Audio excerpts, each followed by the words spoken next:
Nagtrending sa social media ang magtiayon nga taga Bohol. Hinigumikan sa ilang lamian nga Salbaro. Busa ato silang ibida og ilailahon pinaagi sa report ni Orchids Lapingkaw. Hinimo gikan sa kinaraan nga pamaagi sa pagluto gamit ang homemade oven na haon ang gikahinamang Salbaro. Usa kini ka native delicacy nga pan sa Palumpon Leyte nga nahimong sikat sa Central ug Eastern Visayas.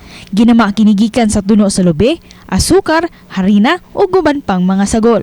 Nagtrending ang magtiayong kasil dihang ilang gipost sa social media ang ilang homemade Salbaro. Nakahukom ang magtiayong kasil nga magnegosyo niini aron nga makapahupay ang banang si Quirino, 15 construction worker, sud sa 14 ka tuig.